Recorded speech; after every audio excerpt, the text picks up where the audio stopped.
As much as I love the Dragon Ball franchise, I gotta admit it, I hate Dragon Ball Super!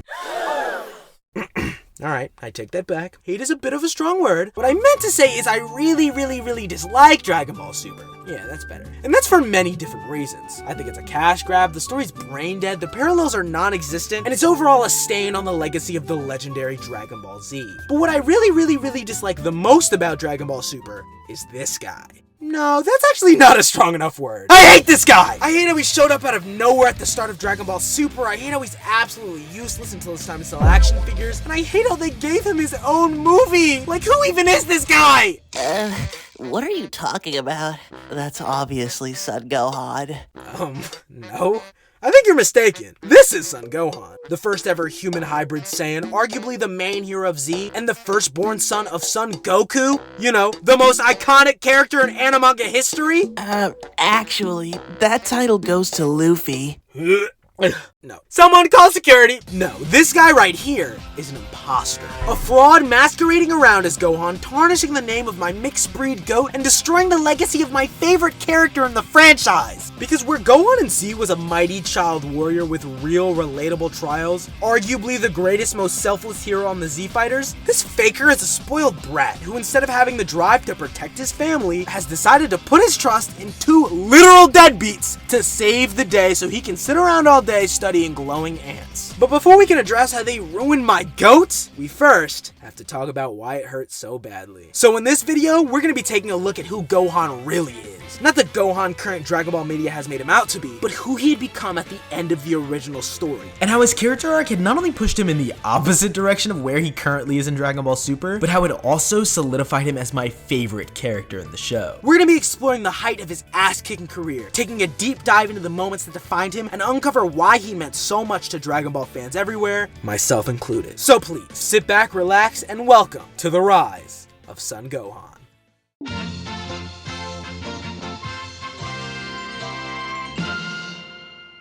Now be honest, y'all. I got that shit on, don't I? Now in the Daizenshu Volume 2, Akira Toriyama reveals that it was always his intention to make Gohan the main hero in place of Goku. He only decided against it because he felt like Gohan didn't fit the bill when Goku was finally phased out of the story. And even though some people will argue till they're black in the face that Goku was always the main character, you can see hints of Gohan's protagonism shining through from the second he's introduced at the beginning of Z. He's the one who lands the decisive blow on Uncle Raditz at only 4, completely turning the tides of the previously unwinnable fight. And at 5, he was an incredibly valuable asset in the fights against Vegeta, the Ginyu Force, and even Frieza. But despite Dragon Ball Z spending most of its early runtime on a baby fighting off planetary threats while he waits for his father to fly in on his cloud or finish healing or wake up from his nap, the little guy doesn't truly take center stage until the Cell Saga. Now for those of y'all who aren't familiar with the greatest arc in Dragon Ball Z, let me catch you up on what's been going on with our heroes. In age 767, almost 4 years after the events of the Namek Saga, 2 artificial humans are unleashed onto the world. These pair of twin fine shits are Android 17 and Android 18, and even though our heroes were warned of them by Vegeta and Bulma's Super Saiyan son from an alternate future a whole 3 years before their activation, no amount of training, screaming, or blonde hair dye would be enough to surpass them in power. Like, just look how this dude is digging to my boy Piccolo! But even with their overwhelming strength and endless reserves of energy, 17 and his sister 18 are the least of the Z Fighters' worries. Because thanks to Future Trunks' time travel shenanigans, a much more evil, sinister presence had snuck into their timeline along with him. He's a bio-android from even further in the future who had killed another alternate version of Future Trunks and stole his time machine, at least I think. The story gets kind of convoluted the second they added time travel. This guy's name is Cell, and basically his whole deal is that he's a walking DNA smoothie of the 5 strongest beings to ever set foot on Earth: Goku, Vegeta, Piccolo, Frieza, and his father, King Cold. And he's come to the past to eat Android 17 and 18, absorb their infinite power sources, reach his full power, and become the strongest being to ever live. Would it be crazy to say I'm a bit jealous of this thing? Yeah. These 2 looming threats lead to the Z Fighters hatching a plan to become strong enough to surpass Cell before he can get his hands on the duo of artificially enhanced humans. And the way they plan on pulling this off is by using a tried and true Toriyama power creep plot device, the hyperbolic time chamber. Now this chamber leads to another dimension, which is basically the ultimate training room equipped with the perfect conditions for Saiyan growth. Well, that's awfully convenient. But the best part about this dimension is its distortion of time, to the point where 1 year inside the chamber is only 1 day on the outside world. And Vegeta, Future Trunks, Goku, and Gohan decide to use this room of spirit and time to attempt to push the limits of the Super Saiyan transformation and ascend to another plane of power. And it's in this chamber where you can really begin to see Gohan's protagonism shining through his side character facade. With Goku entering the time chamber with his son and Vegeta with his, each with just as much of a chance to break through Super Saiyan's ceiling of power, this has become much more than just a race for ascension. It's a race for the story's center stage. And everyone, but Gohan of course, is trying their absolute hardest to come out on top. Now at this point in the series, Vegeta has become so delusional that after realizing the Super Saiyan transformation hadn't made him invincible like he thought it would, instead of coming to the conclusion that hey, maybe the legends were just max level glaze and the Super Saiyans aren't all they're cracked up to be, he instead chose to believe that this couldn't possibly be the right form. This had to be some nasty great value version with the weird bootleg mascot, and the true Super Saiyan had yet to be uncovered. And he had entered the time chamber under the impression that he would find this deluxe royalty exclusive version during his 1 year long training and use it to take Goku's place as the main character by defeating Cell himself.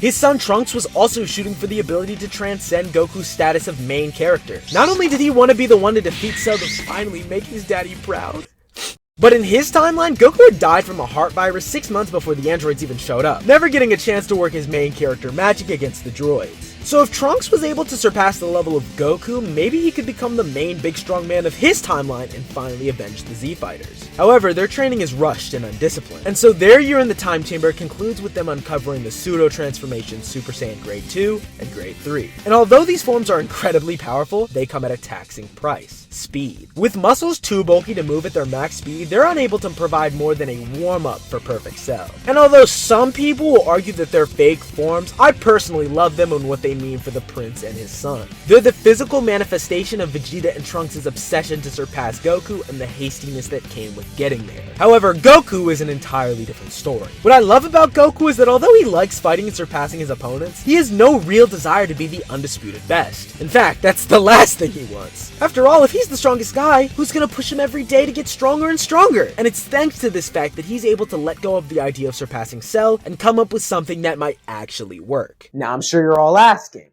how is Goku gonna defeat Cell? And that's the kicker. He's not!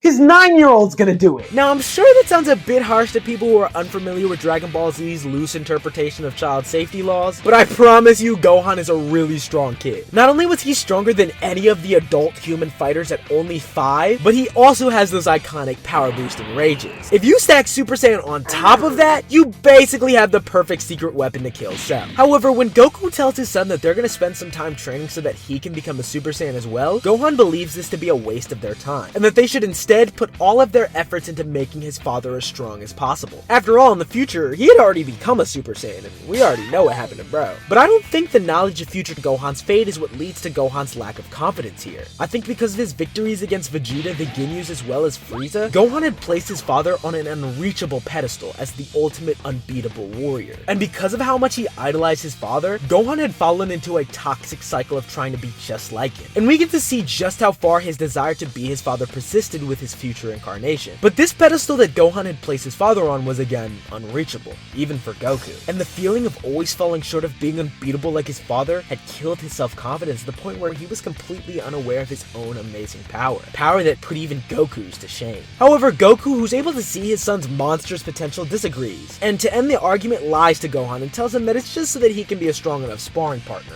But in actuality, Goku plans to use this time in the time chamber to attempt to bring out Gohan's hidden power. Now, as I said before, Gohan is a timid kid, and because of this, he doesn't like fighting against world-ending threats and would much rather spend his time in his room studying to become a scholar. What a nerd! However, when he's enraged, his Saiyan side takes over, turning him into a baby Iron Mike, shooting his power level through the roof until he comes back down. Two very contrasting personalities residing inside this little kid. And this is where the main confusion of Gohan's character lies, because Gohan isn't a case of Jekyll and Hyde. He doesn't have a separate personality that can draw on hidden reserves of power that the other can't access. He's just a kid throwing a tantrum, caught up in his own overwhelming emotions. Emotions so overwhelming that they enable him to ignore his own preconceived notions of himself, allowing him to access power he doesn't realize he has. Saiyans. And Goku, not at all being the horrible father the internet has made him out to be, understands that. And so their training in the time chamber isn't about transcending Super Saiyan like Vegeta and Trunks is. It's solely so that they can eliminate the strain of the Super Saiyan form so that Gohan can access his hidden power with the greatest of ease. You can even see how Gohan's lack of confidence affects their training. Everyone else who has ever awakened Super Saiyan has been able to keep it stable enough to fight immediately after ascending. However, Gohan is the only one who has ever had trouble maintaining the form after first unlocking it. Even after ascending to the form of Legend, he still doesn't believe he should be able to do it. This continues even after finishing their training and becoming the strongest person on the Z Fighters. He's put his father on such a pedestal that he's completely desensitized to the power at his very fingertips. Even when Goku flares his energy to his absolute maximum, he believes him to be holding back for some reason. I mean, if he had grown so much in the time chamber, then his father had to be stronger. Right? Now fast forward to the day of the final battle with Perfect Cell. Although Goku understands that Gohan is the only one with the power to defeat the android, he still steps up to bat first. But this isn't just to make absolute sure that he can't defeat Cell himself. After forfeiting their match, he uses their battle to prove to Gohan that he surpassed him and he's the only one strong enough to defeat Cell. Again, you can see Gohan's lack of confidence in this moment. Even though Goku was fighting at his full power, Gohan couldn't believe that he was stronger than his father. Like, they had to just be playing around, right? But even though Goku understood that Gohan's confidence was what was stopping him from tapping into his full power, he failed to understand how deep-rooted these issues were. He even wants to give Gohan an exciting fight by giving Cell a Senzu Bean. Why would he give the greatest threat the solar system has ever seen what's essentially a chug jug? Because although Goku loves and understands his son's feelings and aspirations, he's been projecting onto him just a teeny bit. Gohan's drive to fight didn't stem from a love for battle like Goku had assumed. He was instead pushed by the need to protect his loved ones. And since Goku had only ever been around a Gohan filled with the desire to protect, he just figured this was how his son was, just like him. Even when Gohan fails to unleash his full power against Cell, Goku doesn't step in, having faith that at some point Gohan will get angry and his power will be awakened all on its own. But after learning of the Saiyan's slumbering power, Cell becomes obsessed with helping Gohan awaken it so he can see what he's really made of. That's awfully nice of him. And how does he intend on doing that? By killing all of his friends! Oh, that's not. Even with his father and friends on the brink of death at the hand of the Cell Juniors, it isn't enough to push him over the edge. It isn't until Android 16, an enemy of Earth turned ally, on the brink of death, begs for Gohan to protect Earth's beauty, that Gohan finally realizes that allowing his passion to protect run wild is what will unleash the power he believed to be locked away. And with Android 16's death acting as a catalyst, Gohan finally unleashes his dormant power, completely changing the composition of his body as he shatters through the ceiling of Super Saiyan's power and becomes a Super Saiyan 2.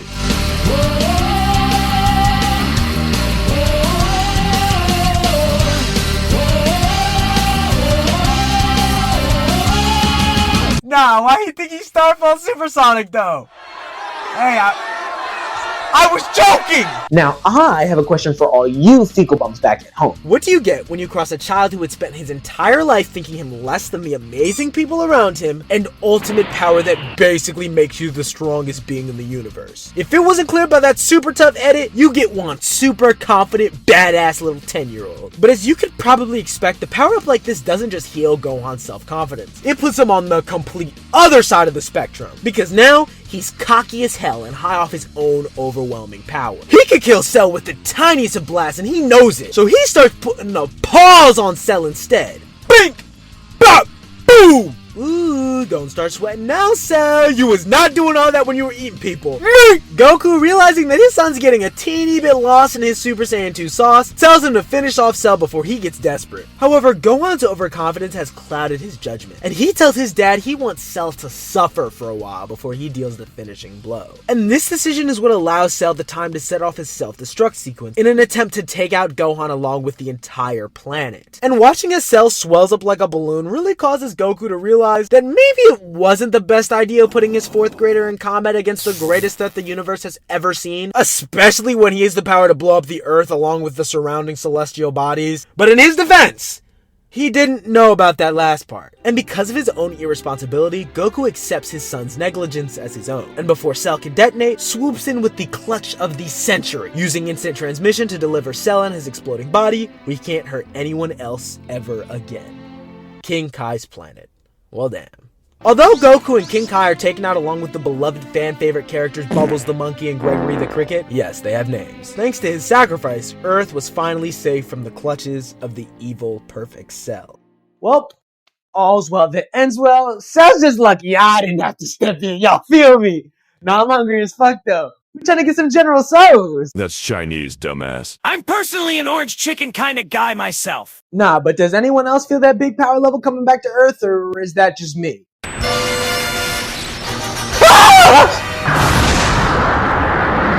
Although Goku died thinking he had sacrificed himself to save his son and the Earth, Cell was very much still alive. And after returning with his new power-up adapting his own version of Gohan's Super Saiyan 2, Super Perfect Cell is quick to kill Future Trunks with a beam so fast that no one but Gohan can even perceive. And the death of his son throws Vegeta into a rage, causing him to blindly rush in to confront the Bioandroid. But thanks to his power-up, Cell is on a whole nother level, and lays the prince out with the meanest pimp slap I've seen in my life. And then, in an attempt to put the sorry excuse for royalty out of his misery, SPC fires off a full power shot in Vegeta's direction, which Gohan flies in to intercept, destroying his arm in the process. The amount of damage the blast does to Gohan completely shakes his newly gained confidence. And as Cell begins to charge up a full power Kamehameha, Gohan simply accepts there's no chance that he can win, closing his eyes and bracing for impact. It's not until his father, using King Kai's telepathy, tells him not to give up that Gohan finds the will to fight back. However, once the beam struggle begins and Gohan feels the weight of Super Perfect's full power, he instantly begins to give up, feeling the massive hit he believes his energy had taken. But it's not that Cell was stronger than him now, and it's not that he had lost half of his ki from that one blast like he thought. Seeing the death of his father had killed his resolve, once again hiding away his full power. And without that power, he had once again returned to the Gohan who doesn't believe in his own ability, the Gohan who's afraid of going all out if it means his efforts might not be enough. And now that he actually had to try against Cell, he believed his power to be useless. But just like when his insecurities got the best of him in the time chamber, his father is there to cheer him on in spirit, saying that the power he believed to have lost didn't just disappear, it's still inside him. He just needs to call on it and let his emotions once again run wild. And with a generational assist from Vegeta putting Cell slightly off balance, Gohan unleashes his full power, completely eclipsing his opponent's beam and finishing off Cell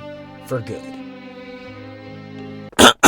Believe it or not, Toriyama considered ending the story here. Goku, knowing that his presence had put the Earth in danger time and time again, decides not to be wished back to life, entrusting the safety of the world to his son, who after all these years has finally gained the confidence to call on the power locked deep inside. However, when he actually got to this point, Akira Toriyama decided that he still had more of a story to tell, and more character arcs to be concluded. And he does this by having a 7-year time skip after the battle against Super Perfect Cell. Now, I don't want to dive too deep into the Buu Saga because it is something I do want to save for its own separate video. However, we do need to stick our tootsies just a teensy bit into the final arc of Dragon Ball Z to see how this lesson of self-confidence has affected our half-pint hero. And speaking of that lovable scamp, where the hell is he? I wonder how the last 7 years have treated him, and how the lesson he learned against Cell has affected him, as well as his training.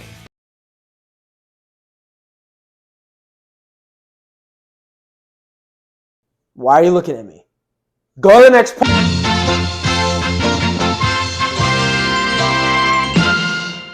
Now, as Gohan finally assumes the role of main character, we get to see a very different side of the Dragon Ball world. Since Goku was a weird little monkey boy who lived in the mountains and beat up fish for food, we didn't ever get to see what a normal childhood would look like for a Saiyan raised on Earth. But thanks to Gohan stepping in for his late father, we get to see a more slice of life side of this universe during this time of peace. It's been 7 long years since Cell was on Earth being a naughty little fella, and our lovable Saiyan mutt has come a long way since then. He's 17 now, and although he's still young, due to his Super Saiyan strength and heroic nature, he's been put into a pretty interesting situation. Although there aren't world-ending threats every other weekend like back in the good old days, there's still a lot of petty crime and gang violence that goes on. And Gohan, being Gohan, can't stand idly by as people weaker than him are being hurt. That's just not how he rolls, especially after the events of the Cell games. So by day, he's the mild-mannered Son Gohan, who despite his upbringing in the mountains is an incredibly bright young man in the top of his high school class. He even got himself a little fun. Whoa, hold on, I know how those animators get down over there in Japan, and I got 700 subs. I can't just go throwing all that away. So she was born in 756, but the Buu Saga takes place in 774, so that makes her...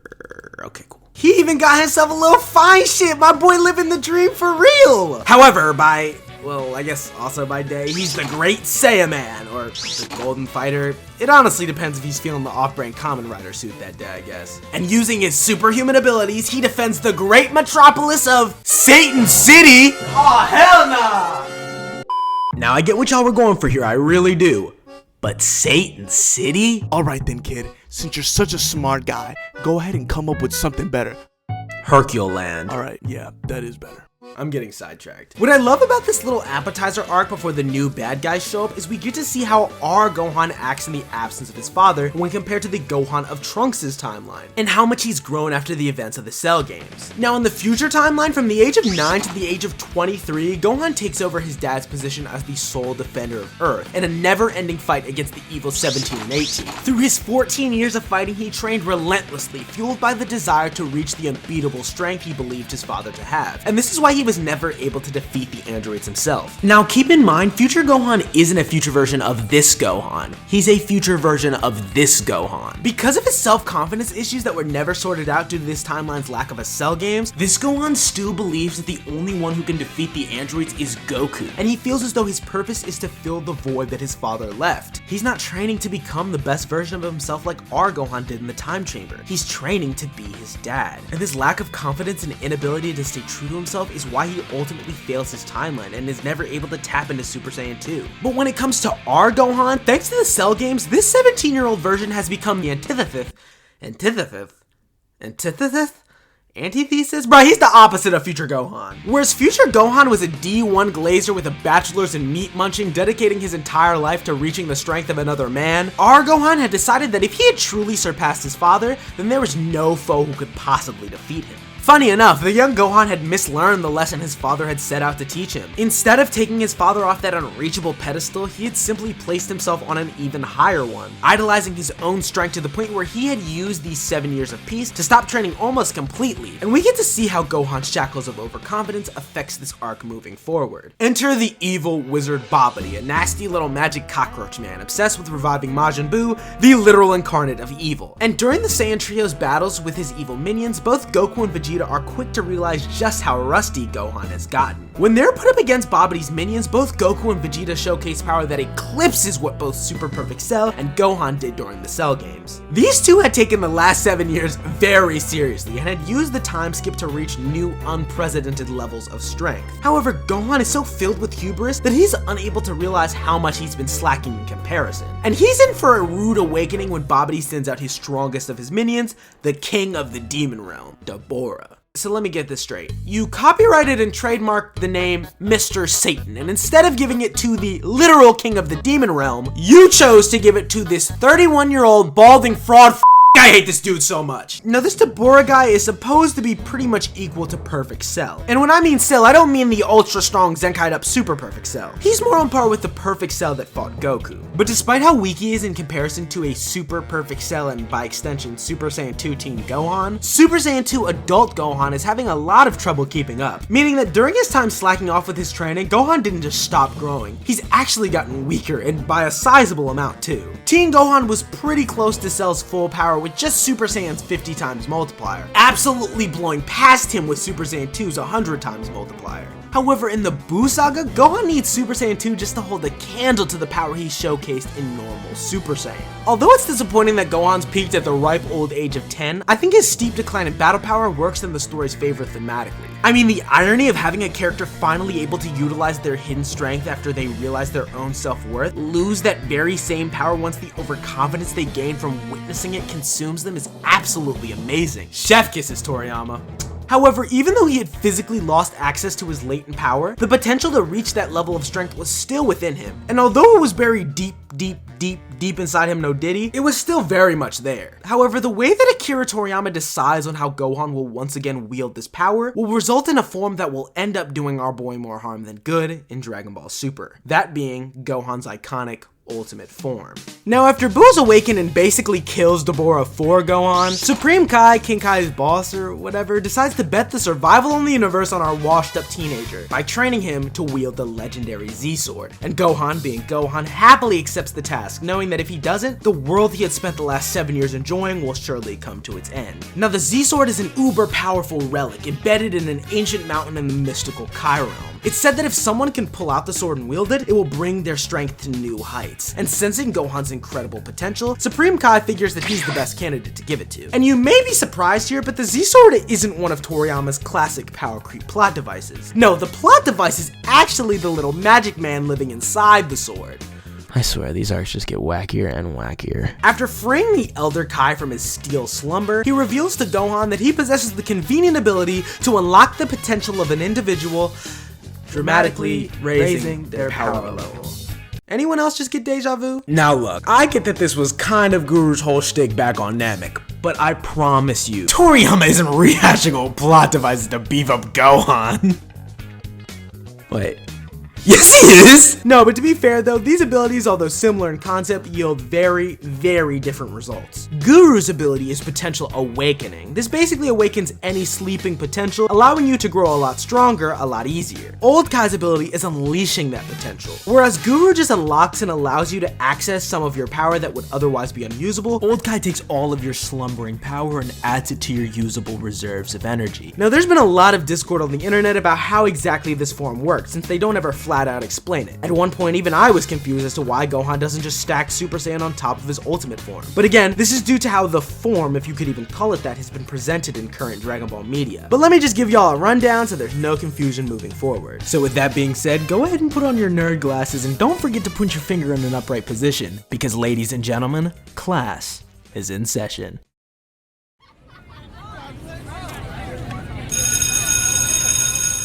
Alright, hello everyone and welcome to today's lecture entitled Dummy's Guide to Dragon Ball Z Forms.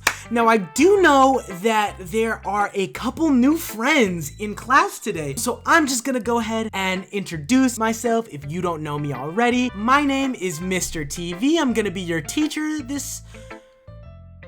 Now, these are some diagrams that I drew up so that you guys can better understand how transformations work in the Dragon Ball franchise. Now, these white circles in the center are meant to represent the base energy output of both Goku and Vegeta, respectively. This second golden circle on the outside is meant to represent that 50 times multiplier that Super Saiyan gives on top of their base forms. Sorry everyone, that was my puppy. We just brought him home a week ago and I guess he's just still very excited to be in this new environment, but I'm getting sidetracked here. Anyway, as I was saying, this third slightly darker circle is meant to represent the 2 times multiplier that Super Saiyan 2 gives on top of Super Saiyan. And this fourth even darker circle, exclusive to Goku's diagram, is meant to represent the 4 times multiplier that Super Saiyan 3 gives on top of Super Saiyan 2. Now, I know we have some smart cookies in today's class that might have already realized that Vegeta doesn't have a 4th circle. And that's because in Z, Vegeta never gains access to Super Saiyan 3. Better luck in Daima, buddy.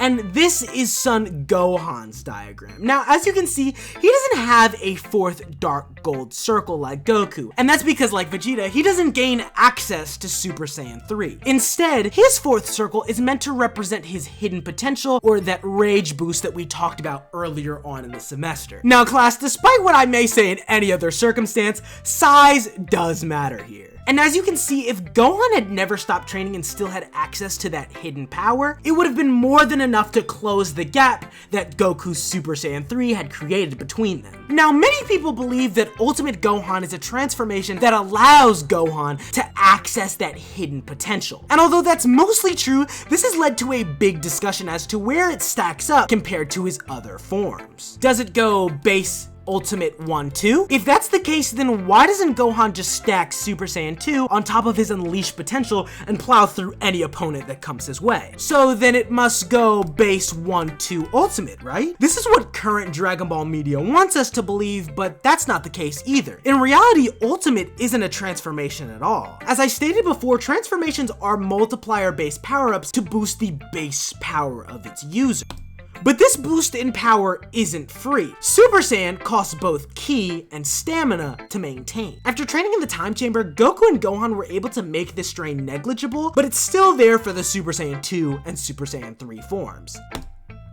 However, Gohan's ultimate form is simply a means to access all of the benefits of his forms and hidden potential without any of the downsides of physically transforming, forcing all that incredible power into his base form. The power of an angry Super Saiyan 2 Gohan without any of that yucky energy consumption. This power— Anthony! What did I say last class? I told you I'm not playing with you this semester. No, man, I'm done with it. I'm done. Either give me your phone or you're going to the office. We're not having this conversation today. I'm done. I tried to be patient. I tried to be nice. I promised you guys a pizza party at the end of the year, but you're taking my kindness for weakness, and I'm done with it. Get out. Get out of my class now, Anthony, before I call your mother again.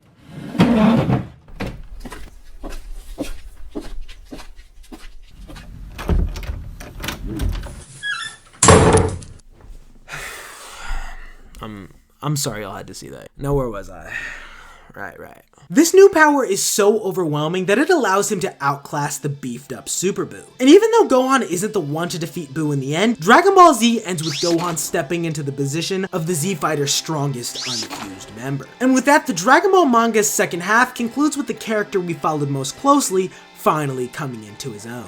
The timid child who had feared failure was long gone. The overconfident teen who thought his natural talent alone had made him unstoppable had finally faded away. Through his trials during both the Cell and Buu sagas, Gohan had discovered who he was always meant to be. Not a warrior like his father, but a protector. Because he's not someone who enjoys mindlessly engaging in battle, but he is someone who will put his own desires to the side to keep his loved ones safe. And as I watched this realization in real time, I myself had realized that somewhere along the way, he had become my favorite character. One of, if not the best, most deeply written and relatable character in the franchise's cast. And when I finally sat down to watch Dragon Ball Super, I wasn't just excited to see where the story would take our heroes. I was excited to see how Gohan would continue to grow in the coming arcs.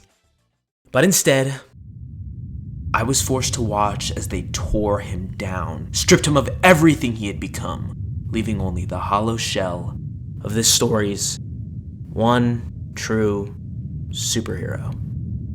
Ladies and gentlemen, welcome to the fall of Son Gohan.